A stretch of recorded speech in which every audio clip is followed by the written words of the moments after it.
Sa unang araw ko bilang CEO, ang una kong ginawa ay personal na habarin ang bawat isa sa aking mga babaeng sekretarya para lang masuri kung mayroon silang mga tato na guwanyen sa kanilang likod. Pagkatapos ay inimbitahan ko pa ang nangungunang babaeng tattoo artist mula sa kaharian ng Dragon at iginiit na tatoohan nila ang buong katawan ko ng pinakamalakas na ipinagbabawal na banal na rune ng gabing iyon. Kaliwang kamay, masamang Diyos; kanang kamay, anghel; dibdib, Samhuluo; likod, Sam Doraemon; kaliwang puwitan, ulo ng langit; kanang puwitan, tatlong puro. Kahit ang aking mga maselang bahagi ay kailangang balutin ng isang ruyi scepter. Dahil sa lalong madaling panahon, bababa ang blood moon sa mundo, ang langit at lupa ay sasailalim sa isang kapahapahamak na pagbabago, at lahat ng nabubuhay na nilalang ay magbabago. Kahit ang maliliit na langgam ay maaaring agad na magbagong anyo bilang mga halimaw na may taas na 100 metro, at kahit ang mga dahon ng damo ay maaaring maging matatayog na puno. Sa oras na iyon, hindi mabilang na mga tao ang magiging kanilang pagkain. Ngunit ang mga may tato ay natakot, natuklasan na ang kanilang mga tato ay nagigising din. Ang ilang mga tao ay nagtato sa 10 hari ng impyerno, na nagiging mga panginoon ng lahat ng mga demonyo; ang iba naman ay nagtetato ng mga gawa-gawang nilalang tulad ng unicorn, na nagbabagong anyo bilang mga banal na halimaw na nagbabantay sa isang rehiyon. Sa aking nakaraang buhay, dahil wala akong kahit isang tato, itinapon ako sa pinakamababang antas ng lipunan na parang isang hayop. Ngayon, muling isinilang ako eksaktong 2 buwan bago ang apocalypse. Agad akong nagbayad ng napakataas na halaga, na nag-imbita ng daan-daang nangungunang tattoo artist sa mundo. Nakatayo ako sa tabi ng bintana, nakatingin sa asul na kalangitan, at hindi ko mapigil ang bamaantong hininga; ang ganitong kagandahan ay pansamantala lamang. Tama, sa ika-1 ng Hunyo, ang buong mundo ay matatakpan ng makapal na hamog. 2 buwan na lamang ang natitira bago maganap ang mga kapahapahamak na pagbabago. Marahil ay may oras pa para magtayo ng isang malawakang silungan. Kapag nangyari na ang mga pagbabago, ang sinumang nabubuhay na nilalang ay magiging napakalakas. Sa puntong iyon, halos wala nang matitirhan ang sangkatauhan. Sa makatuwid, sa mga unang yugto ng apocalypse, ang pagtatayo ng silungan ang pinakamahusay na opsyon. Kaagad pagkatapos, kinuha ko ang telepono at tumawag. "Kumusta, Tagapangulo? Ano ang iyong mga tagubilin?" Isang boses ng lalaking nasa katanghaliang gulang ang nagmula sa kabilang linya. "Tulungan mo akong alamin kung may malalaki at inabando ng mga bilangguan na ipinagbibili sa lungsod ng Longjiang. Pagkamatay ng aking mga magulang, iniwan nila sa akin ang Henggu Group, na may iba't ibang larangan ng negosyo, at ang real estate ay isang segment lamang." Ang taong nakausap ko ay si Wukon, ang general manager na namamahala sa dibisyon ng real estate. "Chairman, sa pagkakaalam ko, may 2 lugar. Ang isa ay nasa lugar ng GBI sa kanlurang suburb, na may kabuoang lawak na mahigit 500,000 metro kwadrado, mas malaki kaysa sa Badin Square. Tila ito ay isang gusali mula noong nakaraang siglo, na kasalukuyang nagkakahalaga ng humigit kumulang 2.5 trilyong yuan. Ang isa pa ay ang lugar na iyon." Pinutol ko ang kanyang pagpapakilala. "Ang tiwangwang na lupang iyon sa kanlurang suburb ay talagang perpekto para sa isang base." "Chairman, nagsasalita ka sa medyo hindi maintindihang tono, ngunit wala na akong ibang masasabi." Agad na makipag-ugnayan sa taong namamahala sa bodega na iyon para sa akin, bilhin ito pabalik sa lalong madaling panahon, at simulan agad ang construction. Ang pader sa paligid ay dapat na hindi bababa sa 200 metro ang taas, na may minimum na diametro ng alambre na 2 metro, gawa sa reinforced concrete, at dapat pareho ang lupa. Ang parehong antas sa ilalim ng lupa at sa ibabaw ay dapat na natatakpan ng mga bakal na plato.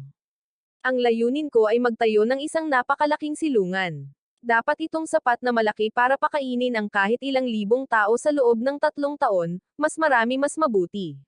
Alam mo naman kung paano gawin, di ba? Nang marinig ito, natigilan si Wukon sa kabilang linya. "Chairman, gumawa lang ako ng ilang paunang kalkulasyon. Kung itatayo natin ito ayon sa iyong mga kinakailangan, kasama na ang 2.5 trilyong yuan na gastos sa pagkuha, aabutin ito ng hindi bababa sa 10 trilyong yuan pa. Bibigyan kita ng 35 trilyong yuan. Kailangan mong tapusin ito sa loob ng 50 araw. Kung hindi pa rin sapat ang 35 trilyong yuan, tawagan mo ako agad. Tandaan, dapat mo akong itayo ng isang tunay na kuta sa katapusan ng mundo.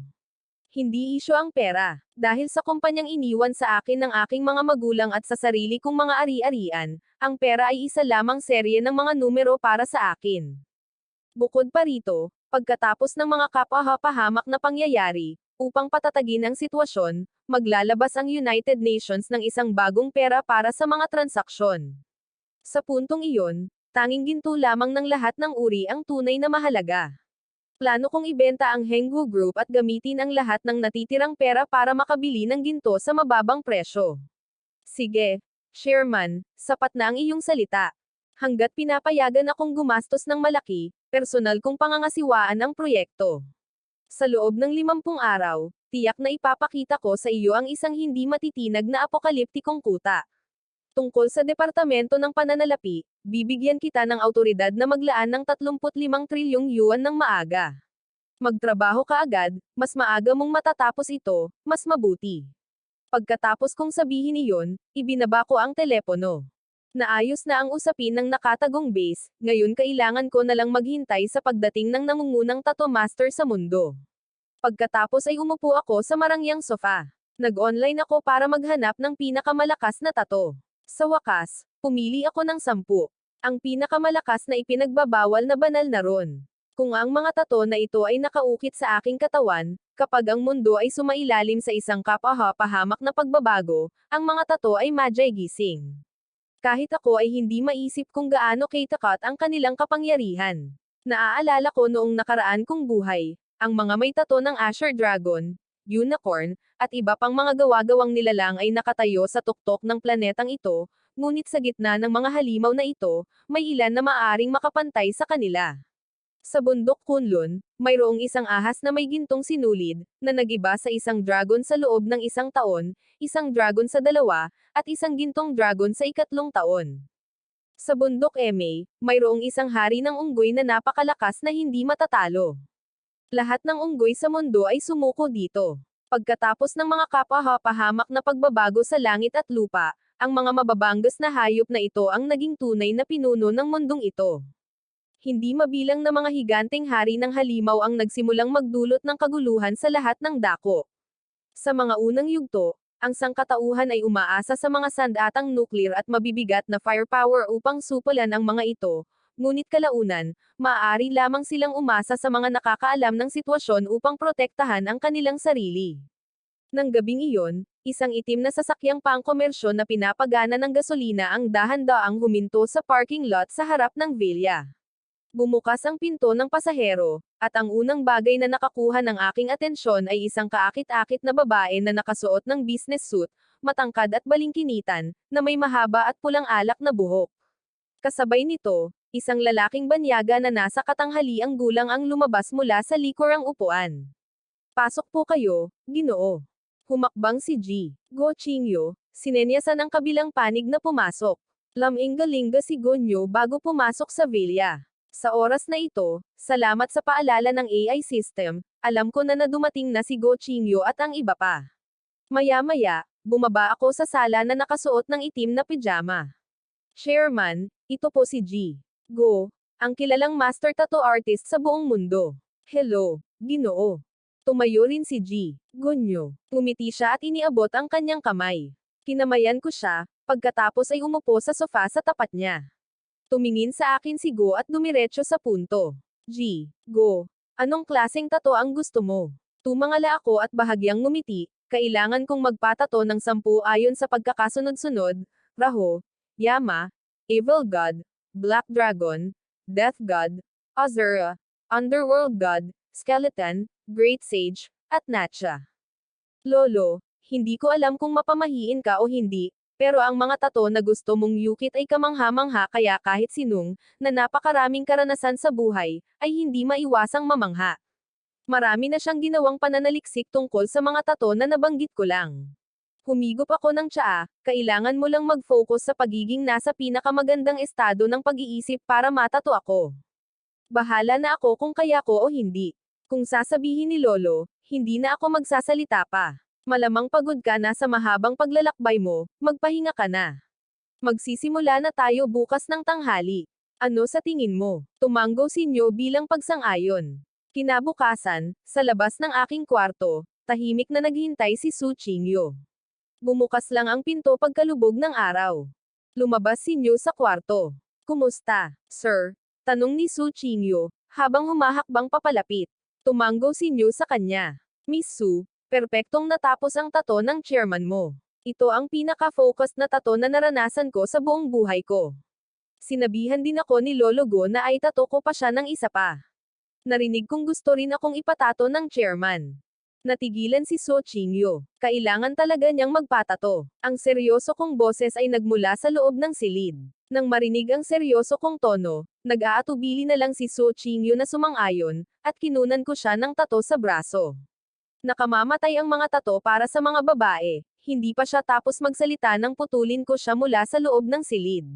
Natigilan si So Qingyo at sa wakas ay tumanggo ng walang magawa. Ilang sandali pa, hinayaan kong lumabas si Chen ng silid na puno ng mga tato ang itaas na bahagi ng kanyang katawan. Kapag nagising ang mga tato, mas lumalakas ang mga ito, mas lalo pang tumitindi ang sakit. Sa dami ng tato na ito, sino ang nakakaalam, baka sumabog ako at mamatay. Sa dati kong buhay, hindi ako ang taong nagigising ng mga tato, ang alam ko lang ay magiging napakasakit ang proseso ng paggising. Pero ngayon, sumusugal pa rin ako. Kung hindi ako magtatagumpay, magiging mas mabuting tao ako. Bandang 9:00, nakita kong umalis si Ru at ang iba pa. Sa sandaling ito, sa silid, tiningnan ako ni So Qingyo nang may labis na pagtataka sa aking mga kilos. Malapit na siyang magpasalamat sa akin ng buong puso. Sinulyapan ko siya, pagkatapos ay tumalikod at umalis. Sinabihan ko siyang magpatato ng buo dahil 3 taon na niya akong sinundan, at itinuturing siyang isang mapagkakatiwalaang tao. Pagkabalik ko, sinabihan ko siyang sabihin sa Departamento ng Pananalapi na maglaan ng 10 trilyong yuan para magamit ni Wu Kunquan. Nang marinig ko itong sinabi, magtatanong na sana si Su Qingyo, ngunit hindi ko nagustuhan ang pagpapaliwanag, kaya't naglakad na lang ako palayo. Tumagal ang oras, at sa isang kisap mata, ika-1 ng Mayo na. Nang araw na iyon, mahigit 20 araw nang isinasagawa ang construction sa bilangguan. Maraming online news site ang nagulat tungkol dito, at maging maraming streamer ang nag-livestream mula sa site. Libu-libong manggagawa ang nagtrabaho araw at gabi ng paisa-isa, na nakumpleto ang mahigit 2/3 ng construction sa loob lamang ng 28 araw. Sa ganitong bilis, maliban sa anumang hindi inaasahang pangyayari, halos matatapos ito sa loob ng 10 araw o higit pa. Nakikita lamang ito ng mga ordinaryong tao bilang isang maluho at magarbong paggastos ng mga mayayaman. Walang nag-iisip tungkol sa paparating na sakuna, ngunit binabaliwala ko ang lahat ng iba pa. Sa nakalipas na buwan, sinasanay ko ang aking pisikal na lakas. Sa aking nakaraang buhay, narinig ko na kapag nagising ang isang tato, kung ang pisikal na kondisyon ng isang tao ay masyadong mahina, maaaring hindi nila ito makayanan at maaaring mamatay.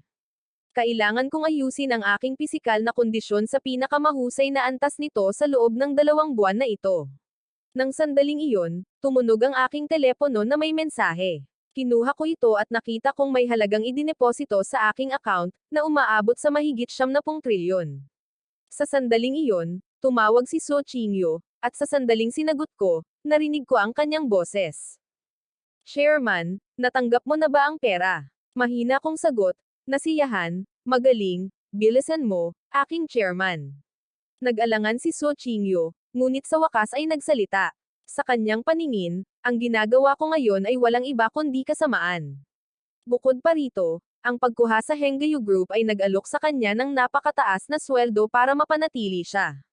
Medyo mapagkumpetensya siya, at natural na ayaw niyang magpatuloy. Isang taong ibinenta ang buong negosyo ng kanilang mga magulang at pagkatapos ay gumastos ng 10 trilyon para magtayo ng isang lugar na itinuturing niyang walang silbi. May ipapatransfer ako sa sweldo niya noong nakaraang buwan papunta sa account niya. Pagkatapos kong sabihin iyon, binaba ko na lang ang tawag. Hindi man lang naapektuhan ng pag-alis ni So Qingyo ang mood ko, lahat naman ay may kanya-kanyang layunin. Ngayong wala na siya, ang pagnanais na bumalik mamaya ay isa na lamang panaginip. Nang sandaling iyon, isang matipunong lalaki na nakaitim na suit ang pumasok sa villa. Itinaas ko ang tasa ko, tumangala, at nagtanong, kumusta ang proyekto? Kapatid, nag-aalala ka pa rin ba sa ginagawa ko? Tumawa si Zhao Ho, mahigit 100 sa ating mga kapatid ang pawang may mga marka ng demonyo sa kanilang mga katawan. Isa pa, ang mga magkapatid na ito ay pawang mga ulila, wala silang mga responsibilidad, sila ay lubos na tapat sa iyo. Hininaan niya ang kanyang boses, kapatid, malapit na ba ang apokalipsis? Oo, hindi ko ito itinago sa kanya, dahil ang mga ito ay mga magkapatid na dumaan sa hirap at ginhawa kasama ko, at minsan na nila akong tinulungan. Kaya iyon lang, bakit ka nagkakagulo nitong mga nakaraang araw? Pero ano ang kinalaman nito sa X-ray? Malalaman mo rin pagdating ng panahon. Little Ho, para maiwasan ang anumang hindi inaasahang insidente, dapat mong pamunuan ang iyong mga tauhan upang maingat na pangasiwaan ang construction sa panig ng West City. Pinakamabuting tapusin ito sa loob ng susunod na 10 araw, at pagkatapos ay aabutin pa ng ilang araw para maihatid ang lahat ng kinakailangang materyales. Masiglang tumanggo si Zhao Ho, kapatid, pupunta ako roon kaagad. Pagkaalis niya, tatawag ako ng palihim. Talagang kakaiba ka, nagdulot ka ng malaking gulo nitong nakaraang buwan. Pagkakonekta ng tawag, isang matandang boses ang umalangaw mula sa kabilang linya. Naglabas ako ng malaking halaga ng pera para sa pagpapatayo ng isang malaking silungan, na nagdulot ng kaguluhan na alam na ng buong bansa. Nagpalabis si Matandahi. Nagpalitan ako ng ilang mga pagbati, pagkatapos ay dumiretso sa punto. Gusto kong bumili ng 160,000 bilyong halaga ng ginto. Matandahi, matutulungan mo ba ako dito? Para saan mo kailangan ang napakaraming ginto? Pakiusap, Matandahi, huwag ka nang magtanong. Pagkasabi niyan, direktang naglipat ako ng 1,000 bilyon sa account ng kabilang partido. Walang mas nakakaintindi kaysa sa akin. Kapag may dumating na sakuna, at kapag nailabas na ang pinag-isang pera, kung gaano kalaki ang pagbaba ng kasalukuyang halaga ng pera. Sige, tutulungan kita. Marahil ay nakita na ng kabilang linya ang mensahe na nagpapaalam sa kanila tungkol sa perang idedeposito. Ilang sandali lang ay nagtatanong siya ng kung ano-ano, ngunit ngayon ay agad siyang sumasang-ayon ng walang pag-aalinlangan. Pasensya na sa abala, Ginoong Ha, ngunit maaari mo bang aayusin ba ito sa loob ng 1 linggo? Sa oras na iyon, maaari na tayong direktang magpalitan ng ginto at pera. Pagkatapos makipagpalitan ng ilang salita kay Mr. Ha, ibinaba ko na ang telepono. Tumagal ang oras, at bago ko pa namalayan, dumating na ang ika-28 ng Mayo. Sa lugar ng GB, sa kanlurang labas ng Longjiang City, isang napakalaking silungan, na nagkakahalaga ng halos 100 trilyong yuan at sumasaklaw sa mahigit 500,000 metro kwadrado, ay nakatayo ng maringal na parang isang maliit na lungsod, na lumilikha ng isang tunay na nakamamanghang tanawin. Ang mga pader ay makapal at mabigat, mahigit 600 metro ang taas at mahigit 20 metro ang kapal, na may mga solar power generator na naka-install sa mga pagitan, at isang electric grid sa itaas upang itaboy ang mga mandaragit. Hindi ko alam kung ilang solar panel ang nakakabit sa mga dingding. Hindi lamang ang mga dingding ay gawa sa reinforced concrete, kundi ang lupa sa loob ng base ay gawa rin sa parehong materyal. Maging ang ilalim at ang ibabaw ay natatakpan ng makapal at mabigat na bakal. Pagkatapos ng mga kapahapahamak na pagbabago sa langit at lupa, maliban sa mga nakakaalam ng sitwasyon, lahat ng bagay ay magbabago. Ang mga bagay tulad ng mga daga at langgam ay magiging pinakamalaking banta. Habang nakatingin sa mga pader ng lungsod, ang mga bahay ay siksikan, sapat para magkasya ang hindi bababa sa 10,000 tao. Diyos ko, isa itong napakalaking halimaw. Ang pinakamayamang tao sa Longjiang ay nagtayo ng ganitong base, ano nga ba ang plano niya? Nabalitaan kong ibinenta niya pa ang Henggayu Group. Malapit na kayang mangyari ang apokalipsis mula sa mga nobela at pelikula. Sa labas ng base, maraming streamer at karamihan ang nagtipon, na naglakbay ng malayo para masaksihan ang palabas. Sa pagtingin sa napakalaking istruktura sa harap nila, lahat ay lubos na nagulat. Dahil sa relasyon niya sa kanya, wala ba talagang alam si Miss Su tungkol sa panloob na paggana ng base na ito? Sa isang marangyang sasakyang pangnegosyo na pinapagana ng gasolina, sa likurang upuan ay nakaupo ang isang napakagandang babae, ang kanyang kilos ay nagpapakita ng isang maharlikang anyo. Sa sandaling ito, iniwas niya ang kanyang tingin sa napakalaking istruktura sa malayo at lumingon upang tingnan si Su Qingyu na nakaupo sa tabi niya. Ito ang lalaking nasa likod ng pagkuha ng Henggayu Group. Ang pamilyang Lin, isa sa 5 magagaling na pamilya sa kabisera. Si Lin Mo Jiao. Ngumiti si So Qingyu ng mapait at umiling, Sister Mo Jiao, wala talaga siyang sinabi sa akin. Kung naiintindihan mo siya, malalaman mo kung anong klaseng tao siya. Siyempre naiintindihan ko. Nakausap ko na siya ng higit sa 1 beses, isa talaga siyang hindi maintindihang tao. Sa pagkakaalam ko, ang mga supply na dinala doon ilang araw na ang nakalipas, kung maayos na itatago, ay sapat na para mabuhay ang 10,000 katao sa loob ng mahigit 3 taon. Bakit niya gagawin iyon? Hindi lang siya ang naguluhan.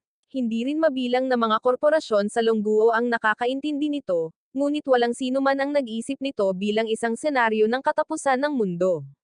Gayunpaman, kahit alam nila, huli na ang lahat para gumawa ng kahit ano. Noon, sa di kalayuan, isang ulap ng alikabok ang pumailan lang mula sa lupa. Mahigit 100 sasakyang militar ang sumabay sa isang luxury business car na mabilis na patungo sa kanila. Nandito na. Tingnan ninyo, mga kasama, ito siguro ang convoy ng pinakamayamang tao sa Longjiang, si Go Shanglan. Sabay-sabay na itinutok ng mga streamer na naroon sa pinangyarihan ang kanilang mga telepono patungo sa papalapit na convoy. Hindi pinansin ng convoy ang mga streamer at ang nakapalibot na karamihan at huminto sa harap ng isang malaki at makapal na bakal na gate. Mabigat. Sa sandaling ito, dahan-daang bumukas ang gate, at pagkatapos ay pumasok ang convoy sa base. Sabi ni Wukon, Chairman, hindi ko kayo binaygo. Nangangahas akong itaya ang buhay ko sa nakatagong base na ito, walang anumang butas. Umupo si Wukon sa tapat ko, tinatapik ang kanyang dibdib bilang katiyakan. Ngayon, dapat mo akong sabihin kung bakit kailangan natin itong itayo, hindi ba? Sinalinan ako ni Jiao Hu ng kalahating baso ng alak, habang tumatawa. Siyempre, dahil darating ang apokalipsis, sa mismong ika-1 ng Hunyo, pandaigdigang araw ng mga bata. Ano? Nang marinig ito, agad na nagduda si Wukon. Nang makita ito, tumawa si Jiao Hu at sinabing, maniwala ka man o hindi, nasa iyo na iyon. Gayunpaman, naniniwala ako sa iyong salita ng 100%. Kung naniniwala ka rin naman, mas mabuting dalhin mo ang buong pamilya mo rito sa susunod na 2 araw. Magsasalita pa sana si Jiao Hu, ngunit humigop ako ng alak at sinabing, huwag magmadali, may araw ka para pag-isipan ito. Sa tingin ko ay dadalhin ko rito ang pamilya ko bukas, tutal, malapit na ang unang araw ng buwan. Kung totoo ito, maganda iyon, ngunit kung mali ito, hindi na mahalaga. Susunod, sa ilalim ng gabay ni Wukon, nilibot ko ang buong napakalaking nakatagong base, na nakatanggap ng 10-10 trilyong yuan na puhunan. Kasama sa pinagmumula ng kuryente rito ang mga wind turbine, solar panel, at 50,000 high-capacity generator.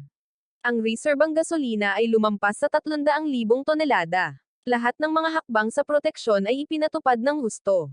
Sa loob, ang tanging dapat ipag-alala ay ang potensyal na pagkawala ng kuryente sa overhead power grid. Mayroon ding ilang mga pabrika tulad ng pabrika ng damit, pabrika ng pagkain, isang pangkalahatang tindahan na gumagawa ng mga pang-araw-araw na pangangailangan, kasama ang mga lugar ng pagsasaka at pagtatanim ng gulay. Malaking dami rin ng mga buto ang naipon. Tungkol naman sa karne, kakailanganin lang nating hulihin ang mga mutated na hayop pagdating ng panahon. Pagkatapos kong libutin ang base, hapon na. Personal kong sinuri ang halos bawat mahahalagang lugar. Sa pangkalahatan, labis akong nasiyahan. Sa isang kisap mata, gabi na ng ika-31 ng Mayo. Sa loob ng base, nakabukas ang mga ilaw, ngunit tila napakatahimik. Sa observation deck, nakikipag-usap ako kay Jiao Hu habang nag-iinuman. Sa kalangitan sa gabi, kumikislap ang mga bituin, mataas ang buwan, napakapayapa ng lahat kaya't walang kahit isang senyales ng babala. Haha, humigop si Jiao Hu ng tsaa, halos hindi may tago ang kanyang pananabik. Nagsimula na ang countdown sa pagbagsak ng kaayusan. Ngumisi ako, isang masamang ngiti ang lumawak sa aking mukha. Habang nag-uusap kami, mabilis na lumipas ang oras, at alas 11:55 na. Sa oras na ito, tanging ang pamilya ni Wukon na binubuo ng 3 at ang 108 na magkakapatid sa ilalim ng pamumuno ni Zhao Ho ang nasa base. Lahat sila ay may mga tato sa kanilang mga katawan. Tumangala ako sa kalangitan sa gabi at dahan-daang sinabi, mawawala ang tulog ngayong gabi, 58 minuto pasado alas 11 na. Kumakabog ang puso ni Zhao Ho, ang kanyang mga mata ay nakadikit sa countdown clock sa kanyang telepono. Nang umabot na sa 59 minuto pasado alas 11 ang oras, isang pulang kidlat ang biglang kumislap sa kalangitan, na parang sumisira sa atmosfera ng planeta. Pagkatapos ay dumating ang isang nakabibinging pagsabog, ang nakakatakot na pulang liwanag ay nagliliwanag sa buong kalangitan sa gabi. Nang maglaho ang liwanag, ang buwan, na dating maliwanag, ay ngayon ay kumikinang na parang pulang dugo, na naglalabas ng parang multo na liwanag sa gabi. Nang tumunog ang kampana ng hating gabi, biglang napahawak ang aking mabuting kaibigan na si Zhao Ho sa kanyang ulo at sumigaw sa takot. Kapatid, parang sisabog ang ulo ko. Nag-aalab ang mga tato sa aking katawan. Parang mabibiyak na ang mga ito. Sa sandaling ito, ang tato ng itim na tigre sa kanyang likod at ang tato ng hari ng demonyo sa kanyang dibdib ay tila naglalabas ng isang napakalakas na puwersa na gustong kumawala. Kaagad pagkatapos, hinimatay si Zhao Ho. Nang akmang lalapit ako at magtatanong kay Han, bigla akong umubo ng isang malaking subo ng dugo. Sus Mariosep, parang 11 daloy ng matinding marahas na kamalayan ang dumadaloy sa aking ulo, na parang sinusubukang punatan ang aking ulo. Kasabay nito, ang itim na dragon sa aking kaliwang braso, ang puting tigre sa aking kanang braso, at lahat ng mga tato sa aking buong katawan ay sumabog ng may matinding init. Ang dumadagandong nakapangyarihan ay biglang bumagsak sa loob ng aking katawan. Ang aking mga buto ay nagsimulang mabasag, at sa ilang maiikling paghinga lamang, ako ay nasa bingit ng kamatayan.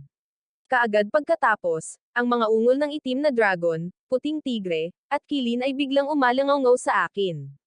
Ang pagkabigla ay napakatindi na parang nabibiyak ang aking katawan. Malapit na ba itong matapos? Sa sandaling ito, ako ay lubos na desperado.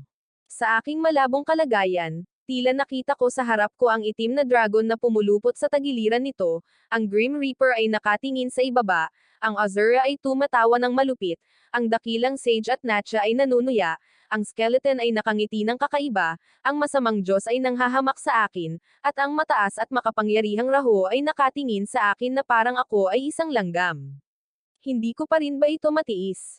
Hindi inaasahan, matapos akong ipanganak muli, nahulog ako sa ganitong sitwasyon. Yakap ang matinding sama ng loob, ipinikit ko ang aking mga mata. Ngunit sa sandaling iyon, ang kakaibang marka sa aking kanang palad ay naglabas ng isang mahinang kulay abo-puting liwanag, na bumubuhos sa aking katawan at kamalayan. Isang himala ang naganap. Ang aking puwersa ng buhay, na bumagsak sa pinakamababa, ay hindi lamang agad na naging matatag kundi nagsimula ring makabawi ng walang kahirap-hirap. Lahat ng tato sa aking katawan ay kumikislap na may iba't ibang kulay ng mga ilaw. Pagkatapos, ang mga ilusyonaryong anino ng 11 tato ay sabay-sabay na lumabas sa aking katawan. Sa wakas, isa-isa silang umatras pabalik sa akin, nang may paggalang. Kasabay nito, may mga kakaibang pagbabagong nagaganap sa buong mundo. Kahit ang isang dahon ng damo ay maaaring umunlad hanggang ilang metro ang taas sa isang kisap mata. Ang katatagan at talas nito ay madaling tumagos sa katawan ng tao. Sa panahong ito ng mutasayo ng hayop, patuloy din silang naglalabas ng mga sigaw na nakakarinig ng tainga. Natigilan ang mga may-ari ng alagang hayop sa bahay. Biglang namaga ang mga pusa at aso ng lahat ng uri, na mukhang mas mabangis pa kaysa sa mga tigre. Ngunit hindi nila sinaktan ang kanilang mga may-ari, kahit na nanatili sila sa gilid, lahat sila ay nagising na ang kanilang katalinuhan. Sa paglipas ng panahon, sa labas ng mga pader ng bakal na base, ang mga pares ng kumikinang na mga mata ay nagsimulang kumurap. Mabuti na lang, sa sandaling iyon, ang nakatagong base na ito ay ganap na walang anumang panganib. Pagkatapos ng hindi malamang haba ng panahon, unti-unting nagising ang 108 magkakapatid na may mga tato ng demonyo. Napakalakas. Ito ba ang dahilan kung bakit tayo pinapatato ng ating amo?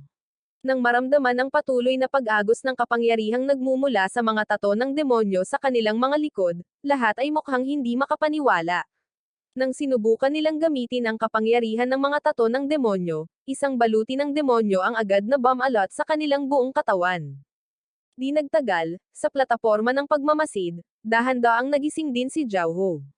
Napasinghap siya, hawak ang kanyang katawan. Mayroon siyang tato na itim na tigre sa kanyang likod at tato na hari ng demonyo sa kanyang dibdib, dalawang nakakatakot na puwersa ang nagsanib puwersa sa loob niya.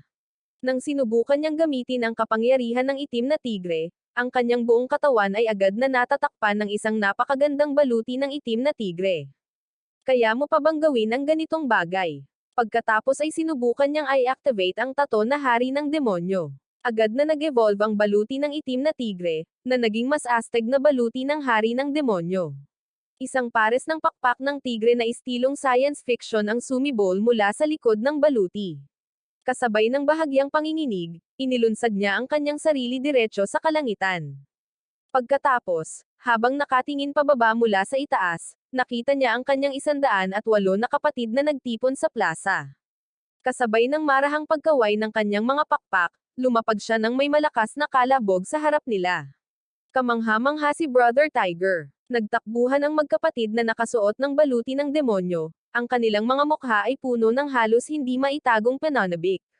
Tunay siyang kahanga-hanga. Pero, nakita niyo na ba ang aming pinuno? Umiling ang lahat, sinasabing hindi nila siya nakita. Pagkatapos ay tinanggal ni Jiao ang kanyang baluti. Maghintay kayo rito, titingnan ko ang kwarto ng amo. Kasabay nito, sa aking kwarto, lumabas ako pagkatapos hugasan ang dugo. Pagkagising ko, ang mga tato sa aking katawan ay tila mga buhay na nilalang, na naglalabas ng isang napakatakot na pakiramdam ng pang-api.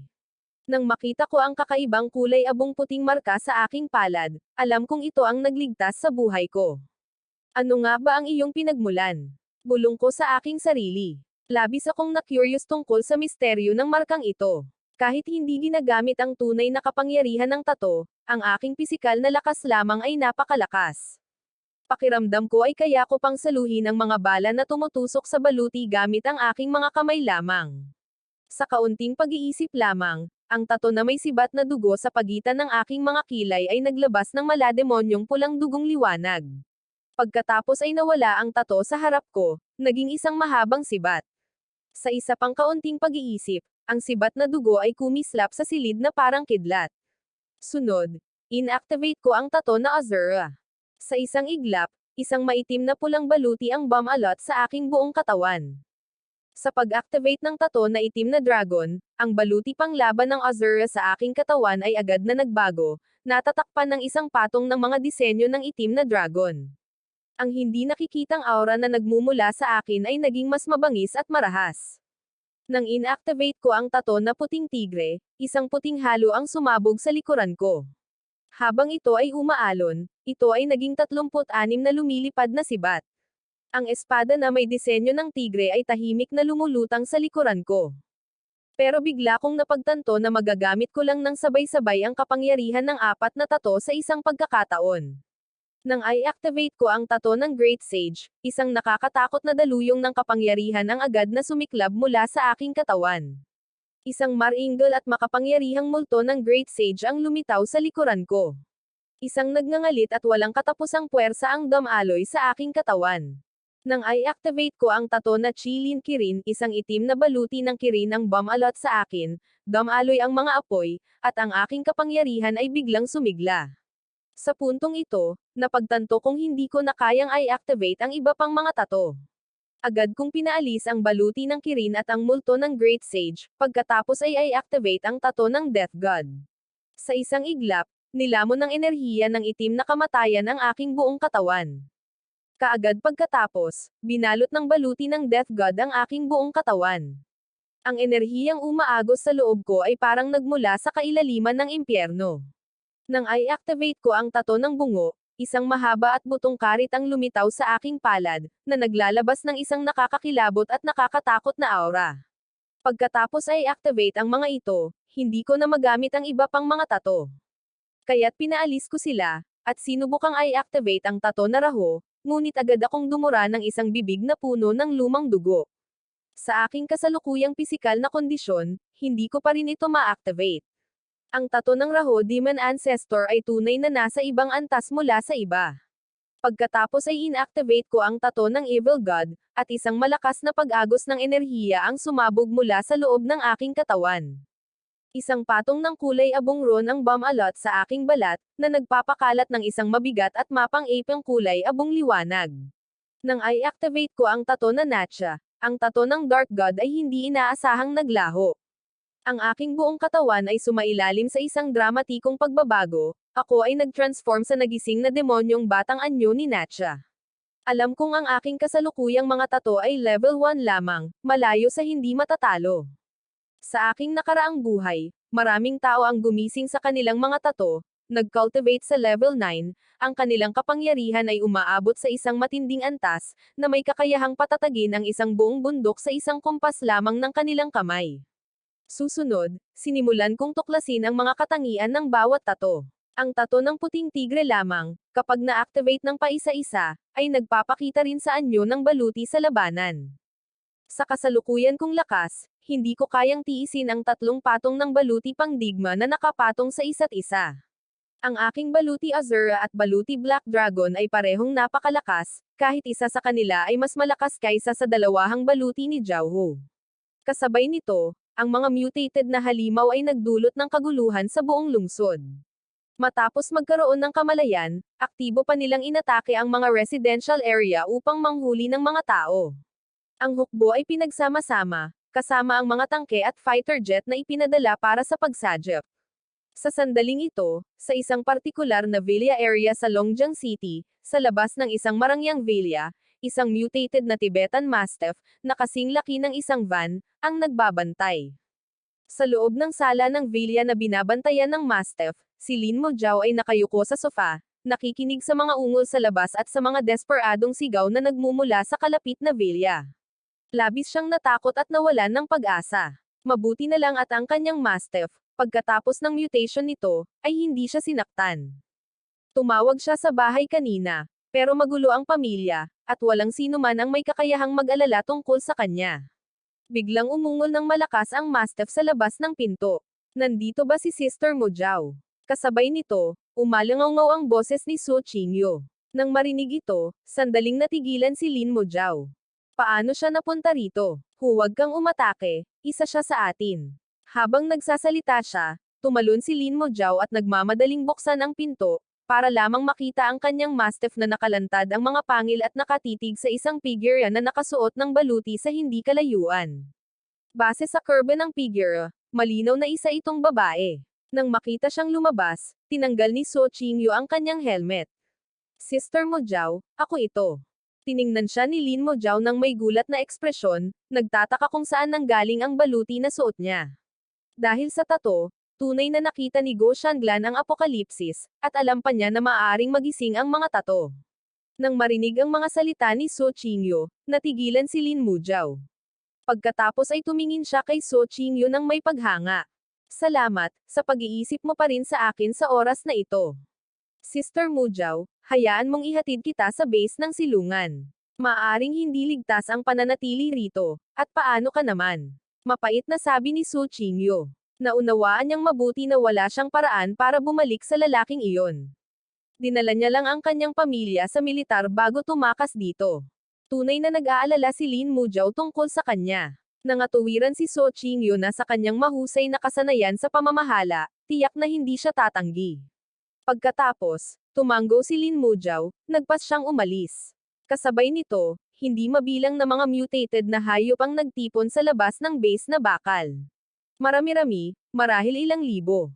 Ang mga hayop na ito ay malapit nang maghukay ng kanilang daan papasok sa isang lungga, at lahat kaming 108 na nakasuot ng aming baluti na pumapatay ng demonyo, ay nakatayo rito. Sa pagtingin sa mga baliw na halimaw sa labas, lahat ay nakaramdam ng pagnanais na sumugod at subukan ang kapangyarihan ng aming baluti. Nang sandaling iyon, isang kayig ng mga naglalakihang projectile, na kasinlaki ng mga fighter jet, ang sumulpat, diretsyong bumangga sa lambat ng kuryente, at nilamon ang buong silungan. Agad na lumipad ang mga kislap sa lahat ng dako. Ang 100,000 volt na kuryente ay walang kapantay, ang pagdikit ay nagdulot ng ganap na paralysis. Hindi nagtagal, mabilis kong inakay si Zhao Hu pataas. Nang makita ito, sabay-sabay na lumapit ang lahat upang batiin siya, kung gayon. Nasiyahan ka na sa baluti na ito. Talagang kamangha-mangha. Kapatid, para ka talagang isang propeta. Kaagad pagkatapos, inayos ko ang pagsunod nila sa akin sa labas. Inalis namin ang lahat ng mutated beast sa paanan ng pader ng lungsod. Bawat isa sa kanila ay may core crystal sa katawan nito. Ang mga core crystal na ito ay makakatulong sa atin na malinang at mapataas ang antas ng ating mga tato. Ang ating mga tato ay maaari pang mag-level up. Nang marinig ito, nagliwanag ang mga mata ng lahat. Ngumiti ako at sinabing, ito ay isang panahon na pag-aari natin. Sa isang pag-iisip, binalot ako ng Azure Dragon Armor. Ang nakakatakot na aura na iyon ay nagulat sa lahat, maging ang mga nagising na tato sa kanilang mga katawan ay labis na napigilan. Kapatid, ang iyong baluti ay tunay na kahanga-hanga. Nanlaki ang mga mata ni Zhao Hu, hindi lang 2 tato, noong ako'y ganap na nagising, muntik na akong mamatay. Paano mo natitiis ang napakaraming tato? Sa totoo lang, muntik na rin siyang mamatay, himalang nakaligtas lang siya. Isang kakaibang marka sa kanyang palad, hindi ko talaga masabi kahit kanino. Noon din, isang malakas at nakakabasag na sigaw ang umalangaw-ngaw. Pagtingala nila, nakita nila ang isang higanteng buwitter na may balbas, na kasing laki ng isang aso, na lumilipad sa kalangitan sa ilalim ng buwang dugo, umiikot sa labas ng power grid. Ang lugar na ito ay ang rehiyon ng G, at maraming hayop ang naninirahan dito, ang pinakamarami ay mga daga ng buhangin. Mabilis akong naabutan ng buwitreng may balbas na kasing laki ng aso, pagkatapos ay ibinuka ang bibig nito at bumuga ng enerhiya, diretsyong tumama sa lambat na dekuryente. Tumama ang liwanag sa lambat, ngunit sa halip na batasin ng isang butas gaya ng inaasahan, bahagyang nanginginig lamang ito at pagkatapos ay tumigil, ganap na walang pinsala. Sa sandaling ito, tumawa ng malakas si Wukun at naglakad palapit. Ito ang pinakamataas na lakas na lambat na dekuryenteng halwang metal sa mundo, at mayroon din itong aparato sa pagsugpo ng puwersa. Nakahinga ng maluwag si Zhao Hu. Maaari na bang magbuga ng enerhiya ang mga mutated na hayop? Hindi lamang sila makakapagbuga ng enerhiya, ngunit pagkatapos nilang mag-evolve pa, maaari rin silang magpakawala ng makapangyarihang mga banal na kakayahan. Kalmado kong sinabi, kunin mo ang mga armas sa bodega. Ang susunod na hakbang ay ang ating pangangaso. Pagkatapos ay tiningnan ko ang buwitreng may balbas na umiikot sa labas, at ako na ang bahala sa halimaw na iyon. Nang marinig ito, lahat ay tumanggo ng masigla at nagmadaling bumaba upang maghanda. Kapatid, marunong ka bang lumipad? O hayaan mo akong gawin ito? Pagkatapos magsalita ni Zhao Hu, agad niyang pinaandar ang 2 tato na Sam Black Tiger at Demon King, at sa isang iglap, pumasok sa katawan niya ang may pakpak na hari ng demonyong nakabaluti ng tigre. Gamitin ang mental power. Pagkasabi nito, tinawag ko ang tato na itim na dragon, at kasabay ng isang whoosh, lumipad ako diretsyo patungo sa mabigat na bakal na gate ng base. Ang bawat nagising na tato ay nagbibigay sa may-ari nito ng isang malaking pinagmumulan ng mental power.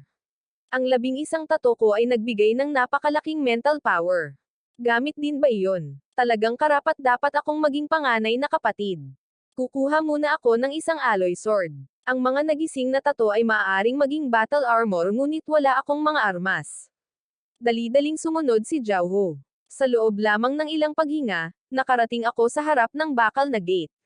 Pagkatapos pindutin ang switch, ang Azure Dragon Armor, isang pulang-pula at itim na kulay, ay bumabalot sa aking katawan, masalimuot na natatakpan ng mga itim na disenyo ng dragon, na naglalabas ng isang napakalawak na aura ng paniniil. Sa isang pag-iisip, ang tato na may dugong sibat sa pagitan ng aking mga kilay ay agad na nagising, naging isang sibat na may dugo na lumitaw sa aking palad. Sa sandaling ito, ang bakal na pintuang daan ay bumukas ng sapat para makadaan ako. Dinala ko ang sibat na may dugo at lumabas sa puwang. Kasunod ng aking paglitaw, daan-daang daga ng buhangin, na kasing laki ng mga tigre, ang nagtipon doon. Kasama ang mga alimango sa buhangin, mga soro sa buhangin, at iba pang mababanggas na hayop, Lahat sila ay nakalapit sa akin na may uhaw sa dugo at nasa sabik na mga mata, umuungal at sumusugod sa akin na parang nakikipagkompetensya para sa biktima. Kasabay ng isang ulap ng umiikot na buhangin, ang aking figure ay agad na nawala. Nang muling lumitaw ako, ang sibat na may dugo sa aking kamay ay tumusok sa ulo ng isang higanteng alimango sa buhangin. Kaagad pagkatapos, isang nakakatakot na puwersa ang sumabog, at ang ulo ng alimango sa buhangin ay sumabog agad.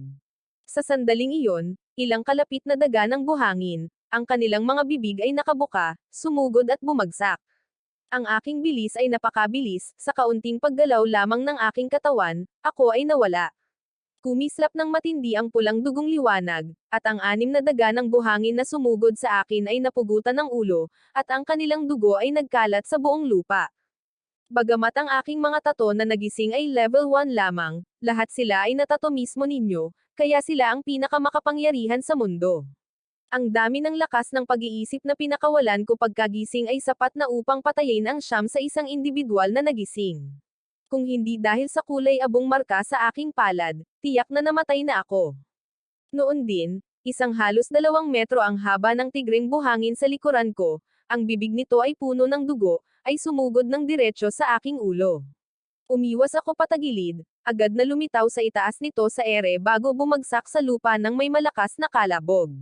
Kasabay nito, 6 na daga ng buhangin ang sumugod papunta sa akin mula sa kaliwa, na naglalabas ng mga tili na nakakarinag. Nang sumunod na segundo, ang blood spear ay humampas sa ere, isang kislap ng pulang kidlat ang dumaan, at 6 na daga ng buhangin ang sabay-sabay na sumabog sa mukha. Bawat isa ay naghulog ng malagatas na puting core na kasing laki ng daliri. Kapatid, papunta na ako.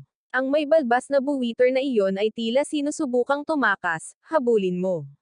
Nang sumunod na segundo, pumailan lang ako sa ere, hinabol ang tumatakas na may balbas na buwitter.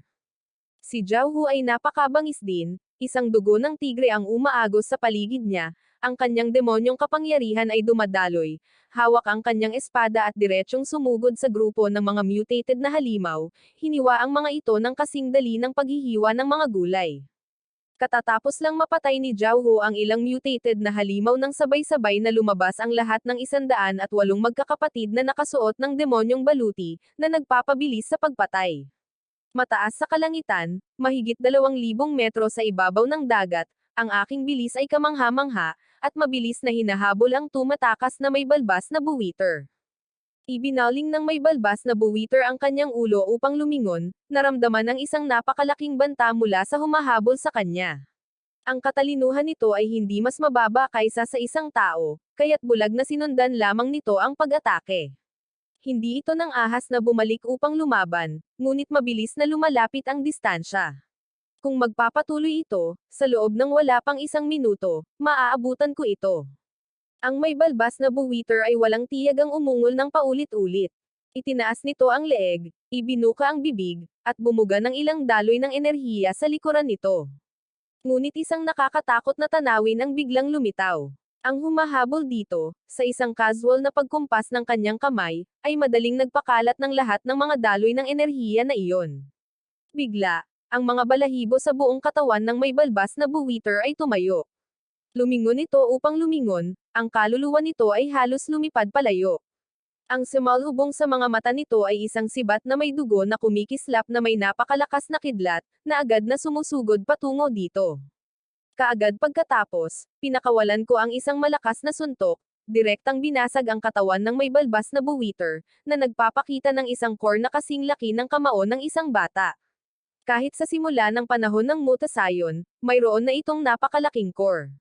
Kung bibigyan ng mas maraming oras upang maging ganap na ganap, walang alinlangan na ito ay magiging isang malaking puwersa para sa sangkatauhan sa hinaharap. Pagkatapos, itinabi ko ang kaibuturan at bumalik sa 7 mutated beast. Sa mga unang yugto ng Mutasayon, mayroon ding mga mutated beast na napakalakas na at may napakalaking potensyal. Ang strawberry vulture na ito ay isa sa mga ganitong uri, ngunit sa kasalukuyang yugto, ako ay isang ganap na walang talo na pag-iral. Sa kalagitnaan ng gabi, isang itim na pusa, na 3 beses ang laki ng isang tigre, ang may kargang babae sa likod nito. Kamangha-mangha ang bilis nito, mabilis na tumatakbo patungo sa nakatagong base. Little Black, bilisin mo. Ang batang babae na nakaupo sa likod ng itim na pusa ay may macelan ngunit maputlang mukha. Sa gabi ng Gobi, pakiramdam niya ay parang hindi mabilang na mga mata ang nagmamasid sa kanya. Ang batang babae na ito ay ang sikat na streamer na si Tang Xiaoran, na nakaligtas hanggang ngayon salamat sa kanyang alagang pusa, na naging napakalakas pagkatapos ng mutasayon nito. Sa sandaling ito, isa lamang ang nasa isip niya, ang makapasok sa nakatagong base na iyon. Sa kanyang mga mata, tanging ang nakatagong base na iyon sa Longjiang ang ligtas. Sa puntong ito, para akong isang makinang pumapatay, na nagbubuga ng hindi bababa sa 12-dosenang mutated beast bawat minuto. Pagkatapos ng mahigit kalahating oras, ang paanan ng pader ng lungsod ay nabahiran ng pula ng dugo, sa pagtingin-tingin sa paligid, lahat ay may mga bangkay ng mga mutated na halimaw. Pagkatapos ng pagpatay, sinimulan ng lahat na tipunin ang mga core crystal mula sa mga katawan ng mga mutated na halimaw. Kapatid, napakaswerte mo. Sa labas ng nag-iisang mabigat na bakal na gate ng nakatagong base, bumalik si Zhao Ho, na may hawak na sable na may bahid ng dugo, ang kanyang baluti ay may bahid din ng mutated na dugo ng halimaw. Mukhang hindi pa siya nasisiyahan, ngunit hindi ako sumagot, nakatingin lamang sa malayo.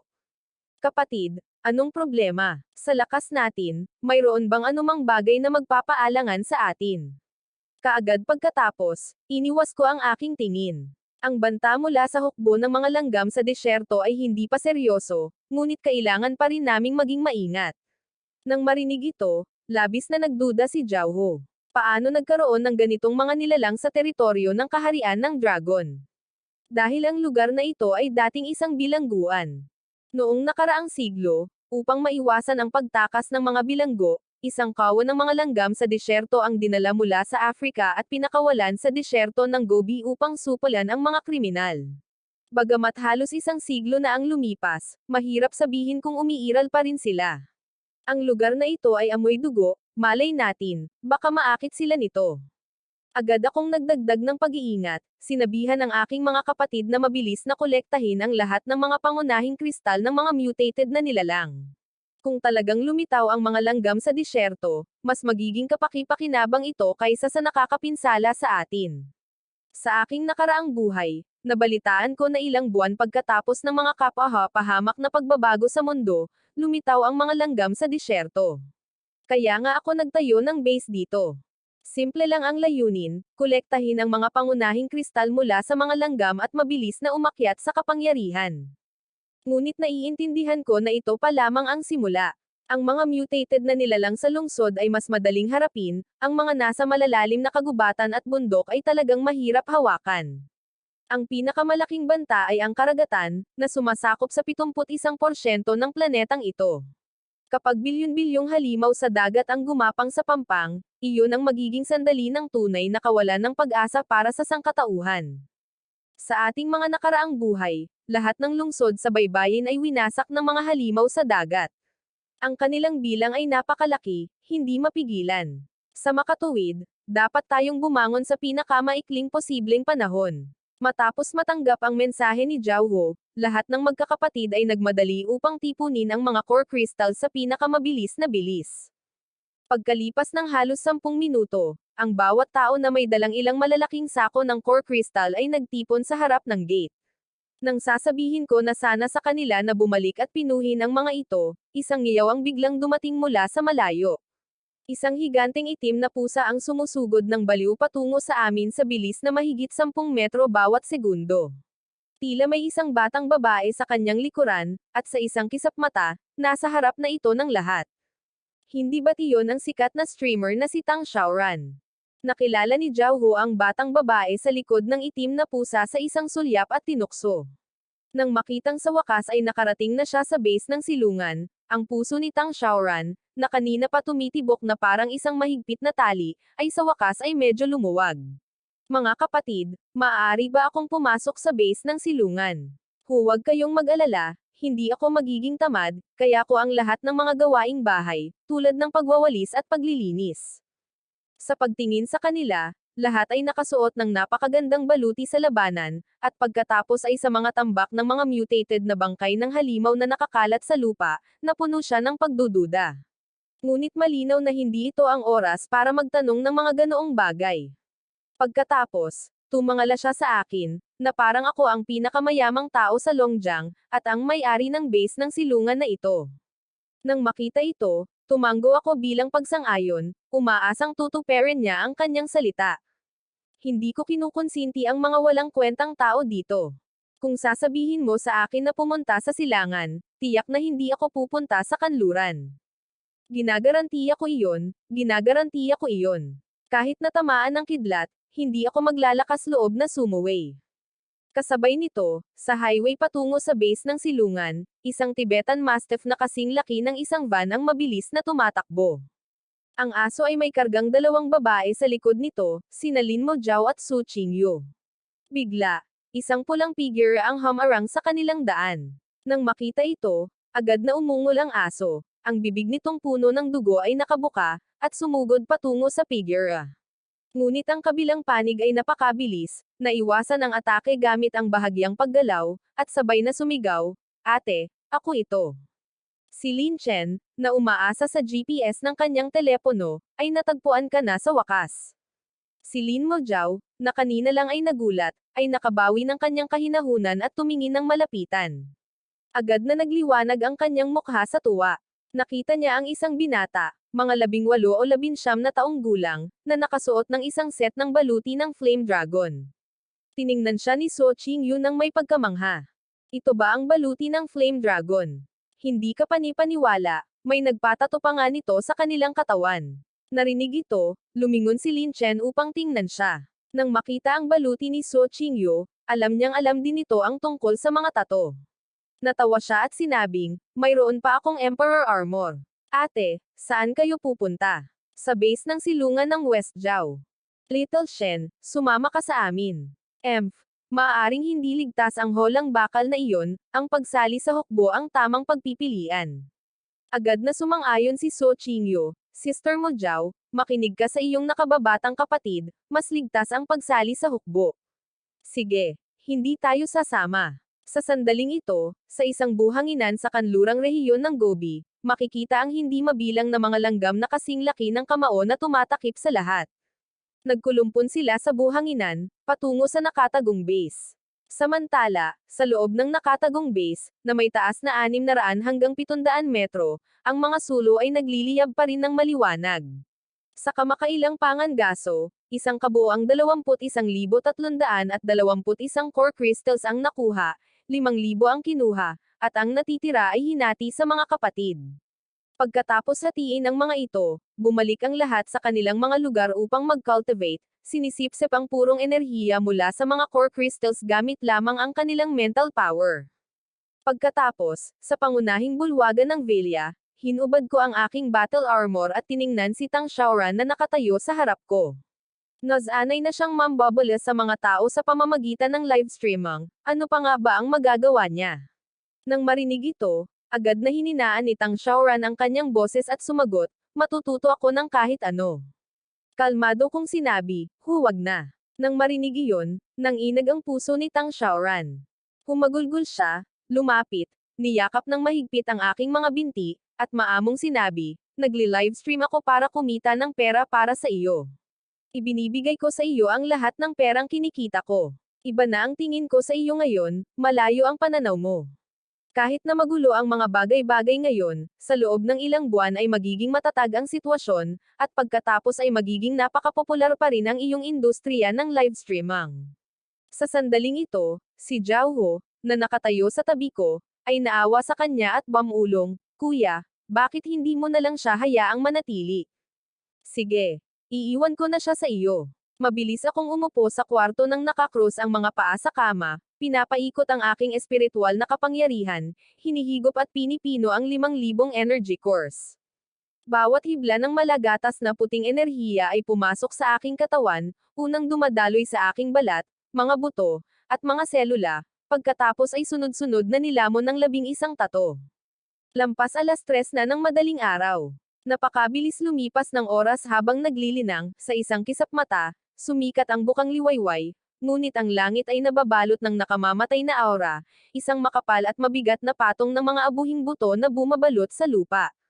Kasabay nito, sa labas ng conference hall sa kabisera, 3 pambansang kayamanan ng panda, na bawat isa ay ilang 10 metro ang taas, ang nagbabantay kasama ang mga armadong sundalo at tangke.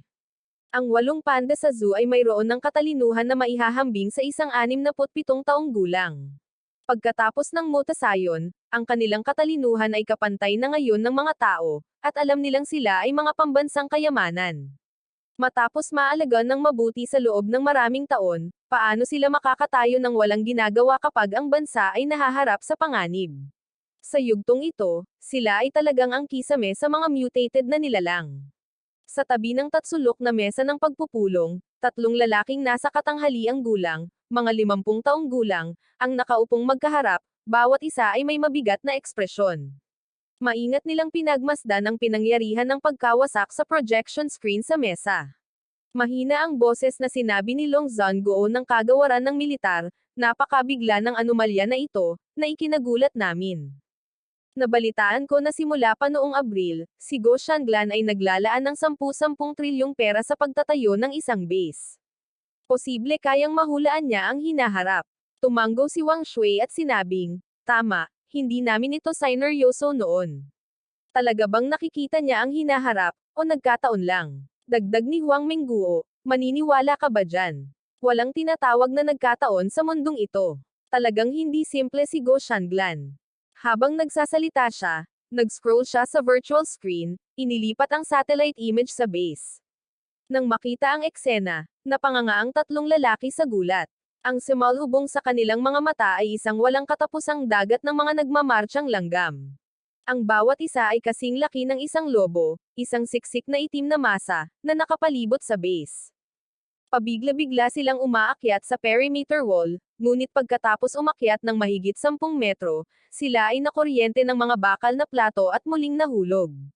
Dapat ba tayong magpadala ng mga fighter jet upang magbigay ng suporta sa pambobomba at tulungan si Guo Shanglan? Marahil ay marami siyang alam, sayang lang kung hahayaan siyang mamatay ngayon. Magmasid muna tayo. Kung hindi pa rin maganda ang takbo ng mga bagay-bagay, magpapadala tayo ng mga fighter jet para sa suporta at ibabalik ang satellite network. Saka lamang mas madaling makipag-ugnayan sa kanya. Sa kasalukuyan, ang Longjiang City ay may kabuoang 6 na silungan sa ilalim ng lupa, bawat isa ay may kakayahang maglaman ng mahigit 100,000 katao. Sa pamamagitan ng mga pagsisikap sa pagsadya ng maraming nagising na may tato na individual, nailigtas ng hukbo ang halos 400,000 katao sa mga silungan sa loob lamang ng isang gabi. Sa sandaling ito, sa isang lugar sa Longjiang County, daan-daang armadong sundalo ang nagpapatakbo ng 10 tangke, mahigit 12 malalaking bus na may sakay na mahigit 100 tao, at ilang mga sasakyang militar na may armored vehicle. Halos puno ng mga paniking sibilyan ang mga bus. Sa residential area, ang mga higanteng daga, na mas malaki pa sa mga tigre, ay desperadong sumusugod sa mga pormasayo ng hukbo. Kahit na may malakas na firepower, halos wala na sila sa kontrol. Hawak ni Lin Chen ang Flame Dragon Saber, at naroon din si Su Qingyu, tinutulungan ang hukbo na patayin ang mga paparating na daga. Bukod sa kanilang dalawa, mayroong mahigit 12 iba pang mga gumagamit ng kakayahan na tumutulong, ngunit isa lamang sa kanila ang isang nagising na nilalang na may body armor, ang iba ay pawang mga tipo na nagpapatibay sa sarili. Sa kanilang suporta, sa loob ng wala pang isang oras, nalagpasan ng grupo ang pagkubkob ng 10,000 daga.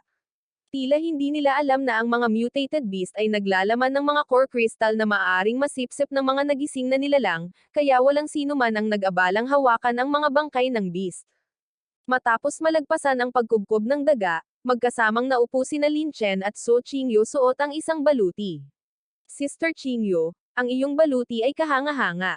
Mamaya, kapag bumuo tayo ng isang koponan upang manghuli ng mga mutated beast, kasama tayong dalawa na nagtutulungan, wala tayong hindi magagawa. Natawa si Su Qingyu, sige, plano ko ring bumuo ng isang koponan.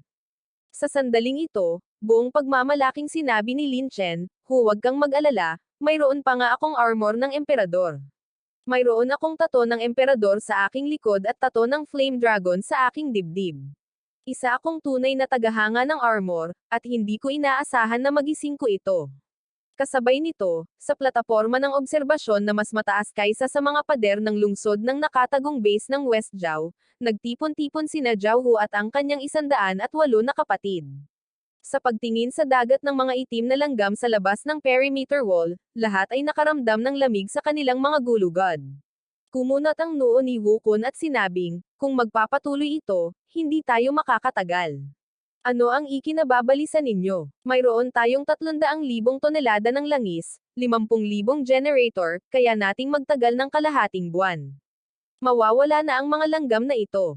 Nang mga sandaling iyon, umalangaw ang boses ko mula sa loudspeaker. Magtipon ang lahat sa gate. Ang mga langgam na ito ang magiging sustansya para sa ating muling pagkabuhay. Magsimula rin ng isang pandaigdigang live stream. Gusto kong ipakita sa buong mundo kung ano ang hitsura ng isang tunay na ligtas na base ng silungan. Tungkol naman sa ideya ng malaking puno na sumasalo sa hangin, biro lang iyon. Hindi ako takot sa mga bombang nuklear, at kahit na lumipad ang isang nuclear warhead patungo sa atin, bago pa man ito tumama sa lupa, maaari kong paganahin ang White Tiger Flying Dagger para sirain ito sa taas na ilang libong metro. Kaagad, sa mataas na conference hall sa kabisera, kitang-kita ang takot ng mga matataas na pinuno. Ang 8 taong iyon ay pawang may mga tato na panlaban sa labanan. Ipinakita ng satellite image ang eksena sa harap ng gate ng base ng silungan. Pinangunahan ni Jiao Hu ang lahat. Nang magtipon sila roon, lahat sila ay nakasuot na ngayon ng mga tato na panlaban sa labanan. Nang makita ito, sa wakas ay lubos ng natitiyak ng 3 pinuno. Alam na ni Gokenglan ang buong kwento ng apokalipsis. Sumagot si Wang Rui, hindi na kailangang manghula pa. Alam na alam niya ang mga detalye ng apokalipsis. Kaagad pagkatapos, ipinakita ako sa screen na palabas ng villa, agad na suot ang baluti ng kamatayan, may hawak na karit ng bungo, isang nakakatakot at madilim na aura ng kamatayan ang umiikot sa akin.